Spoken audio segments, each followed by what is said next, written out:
मुंबई शहराच्या बाबतीत बोलायचं झालं तर मुंबई शहराचा नुसता बट्ट्याबोळ करून ठेवलाय। मुंबई महानगरपालिकेत प्रशासक आल्यापासून संपूर्ण भ्रष्टाचार चालू आहे। त्या भ्रष्टाचार आता मला वाटतं एकनाथ शिंदे साहेब मुख्यमंत्री असताना धुमधडाक्यात गाजावाजा करत, आता कुणालजींनी जो उल्लेख केला ते मुंबई शुभकिरणाचा उपक्रम हाती घेतला, त्याचं काय झालं? त्याचा संपूर्ण घोटाळा आहे, पूर्ण भ्रष्टाचारामध्ये ते पैसे खाल्ले गेले आहेत, कमिशनमध्ये ते पैसे खाल्ले गेले आहेत।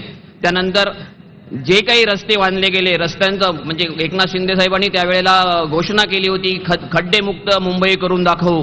कुठे खड्डेमुक्त झाले? संपूर्ण सगळा जो काही घोटाळा झाला त्याच्या आता चौकशा लागल्यात आणि चौकशी आता कोण करतंय तर विद्यमान मुख्यमंत्री फडणवीस साहेब। कंत्राटदाराच्या जरी चौकशा होत असेल तर एक प्रकारे ती एकनाथ शिंदे साहेबांची चौकशी होते। म्हणजे यांच्यामध्ये काय चाललंय? यांच्यामध्ये आपसात कुरघोड्या चालू आहेत। रस्त्याची कामं आत्ता सुद्धा काढली, आता जसं योगेशजींनी उल्लेख केला, संपूर्ण मुंबईत रस्त्याची कामं काढली आहेत।